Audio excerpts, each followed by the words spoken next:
Welcome to kiddy channel. అనగనగా ఒక అడవిలో ఓ సింహం ఉండేది. ఆ సింహం ఉన్న గుహ పక్కనే ఒక ఎలుక ఒక చెట్టు తొర్రలో నివసిస్తూ ఉండేది. ఆ రెండు మంచి స్నేహితులు. ఒకరోజు సింహం నిద్రిస్తూ ఉన్నది.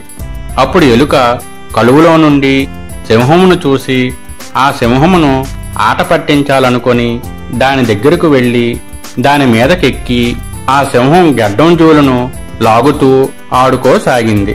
ఇంతలో ఒక నక్క సింహం దగ్గరకు వస్తూ ఉన్నది. ఆ నక్కను ఎలుక చూసింది. వెంటనే సింహం దగ్గర నుండి ఎలుక పారిపోయి తన కలుగులో దూరిపోయింది. నక్క సింహం దగ్గరకు వచ్చింది.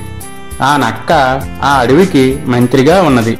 ఏమిటి నక్క బావా, ఇలా వచ్చావు, ఏమిటి సంగతి అన్నది సింహం. అప్పుడు నక్క ఇలా అన్నది, ఓ మృగరాజా, మన అడవికి వేటగాళ్లు ఇద్దరు వచ్చారు. వారి వల్ల మన జీవులకు చాలా ప్రమాదం పొంచి ఉంది. నేను త్రుటిలో వారి బాణాల నుండి తప్పించుకొని మీ దగ్గరికి వచ్చాను.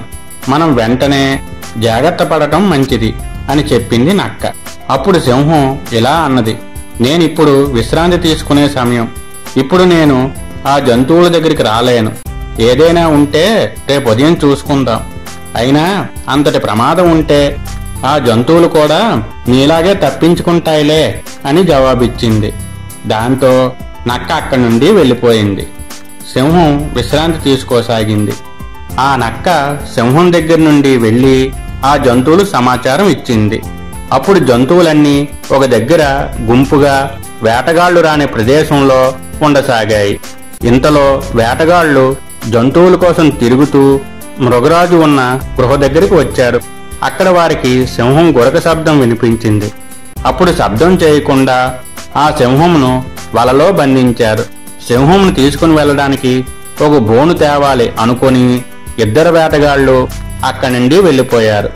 సింహం కాపాడండి కాపాడండి అని అరుస్తూ తన మనసులో ఇలా అనుకున్నది, నక్క చెప్పినప్పుడు జాగ్రత్త పడి ఉంటే నేను ఈ వలలో ఇరుక్కునేదాన్ని కాదు. నేను రాజుగా అడవికి వచ్చే ప్రమాదాన్ని తప్పించవలసింది పోయి నేనే ప్రమాదంలో చిక్కుకున్నాను అని అనుకున్నది. ఇంతలో కలుగులో నుండి ఎలుక చూసి వెంటనే, అమ్మో, నా స్నేహితుడు ఆపదలో ఉన్నాడు, ఎలాగైనా రక్షించుకోవాలి అనుకొని వెంటనే సింహం దగ్గరికి వెళ్లి తన పళ్ళతో వలను చకచకా కొరికి తన స్నేహితుడైన సింహంను రక్షించింది. ఇంతలో వేటగాళ్ళిద్దరూ వచ్చారు. సింహం లేకపోయేసరికి అక్కడి నుండి తిరిగి వెళ్ళిపోయారు. అప్పుడు సింహం, నా స్నేహితుడు చిన్నదైనా నా ప్రాణాన్ని కాపాడింది అనుకున్నది.